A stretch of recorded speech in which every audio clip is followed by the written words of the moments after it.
atau morfologi dari ikan. Studi ini tampaknya kontras dengan fisiologi ikan, yang merupakan studi tentang bagaimana bagian-bagian komponen ikan berfungsi pada ikan yang hidup. Dan di sini saya akan menerangkan fungsi anatomi tubuh ikan pada ikan omnivora, herbivora, dan karnivora. Baiklah, yang pertama ikan omnivora, yaitu ikan lele. Untuk panjang total ikan lele adalah 26,9 cm. Dan untuk mulut dan rongga mulut berfungsi untuk mengambil makanan yang biasanya ditelan bulat-bulat tanpa ada perubahan. Geligi berfungsi untuk mengunyah makanan. Untuk lambung, ventriculus atau perut besar adalah lanjutan dari esophagus. Di belakangnya dibatasi oleh otot sphincter yang disebut pylorus, untuk kemudian menjadi bagian depan dari usus bagian tengah. Dan lambung ikan lele ini berukuran 2,8 cm. Dan usus umumnya berbentuk seperti pipa panjang berkelok-kelok dan sama besarnya, berakhir dan bermuara keluar sebagai lubang anus. Usus ikan lele berukuran panjang 36 cm. Dan untuk hati atau hepar besar berwarna merah kecoklatan, letaknya di bagian depan rongga badan dan meluas mengelilingi usus, bentuknya tidak tegas. Hati ikan lele ini berukuran panjang 3,9 cm. Dan untuk gelembung renang berfungsi untuk mengatur tubuh ikan saat mengapung di dalam air, karena dengan alat itu ikan dapat menyesuaikan volume tubuh dan berat jenisnya. Untuk ukuran gelembung renang pada ikan lele yaitu berukuran panjang 4,5 cm. Dan untuk panjang gabungan antara insang dan labirin adalah 4,5 cm. Dan untuk insang merupakan organ respirasi utama. Insang berfungsi untuk mengekstrak oksigen yang larut dalam air dan mengeluarkan karbon dioksida. Insang ikan lele berukuran panjang 3,5 cm. Dan untuk labirin pada organ tubuh ikan ini merupakan sebuah alat pernapasan tambahan. Labirin berfungsi menyimpan cadangan oksigen sehingga ikan tahan pada kondisi yang kekurangan oksigen. Hal ini sejalan dengan teori yang ada bahwa ikan lele dapat hidup dalam kondisi air yang keruh dan kekurangan oksigen. Labirin ikan lele ini berukuran panjang 1,5 cm. Berikutnya, ikan herbivora, yaitu ikan nila. Dan untuk panjang total ikan nila yaitu 17 cm, dan untuk panjang bakunya yaitu 14 cm.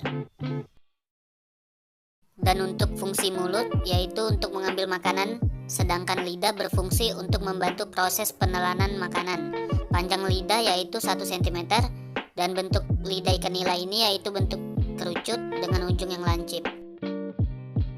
Dan untuk esophagus berbentuk kerucut pendek seperti pipa dan terdapat di belakang insang. Pada organ esophagus ini mengandung lendir yang berfungsi untuk membantu penelanan makanan.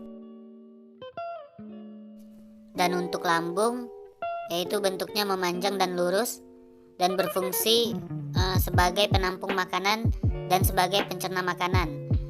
Panjang lambung ikan nila ini yaitu 3,5 cm. Dan untuk usus panjang totalnya yaitu 122 cm. Dan usus ini berbentuk seperti pipa, panjang dan berbelit-belit. Dan usus juga berfungsi sebagai penyerapan sari makanan. Dan untuk anus bentuknya oval dan berfungsi untuk mengeluarkan sisa-sisa pencernaan. Dan untuk hati ikan nila yaitu berwarna merah kecoklat-coklatan, letaknya di bagian depan rongga badan dan meluas mengelilingi usus. Fungsi hati menghasilkan empedu yang disimpan dalam kantung empedu untuk membantu proses pencernaan lemak. Panjang hati ini yaitu 2 cm. Dan untuk empedu bentuknya bulat bila berisi penuh, berwarna kehijau-hijauan, dan kantong empedu ini berfungsi untuk menampung dan menyimpan empedu dan mencurahkannya ke dalam usus bila diperlukan. Empedu juga berguna untuk mencernakan lemak. Pada panjang empedu ini yaitu 1,5 cm. Dan berikutnya ikan karnivora yaitu ikan kerapu cantang. Jenis ikan kerapu ini merupakan hasil persilangan antara ikan kerapu macan dan ikan kerapu kertang. Dan berikut penjelasan tentang ukuran organ pada ikan kerapu cantang.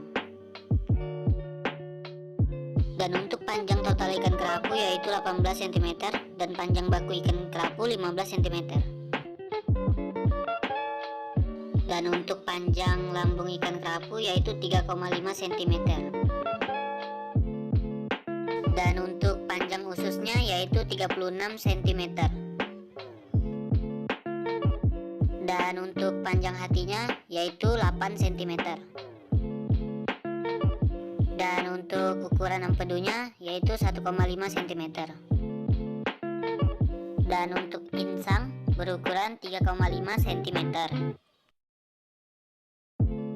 Sedangkan untuk ukuran jantung ikan kerapu yaitu 1,5 cm. Dan inilah alat-alat yang kami gunakan untuk melakukan pembedahan pada ikan. Alat yang pertama yaitu scalpel handle. Dan yang kedua yaitu razor atau silet. Dan alat yang ketiga yaitu tisu forceps. Dan alat yang terakhir yaitu dissecting scissor.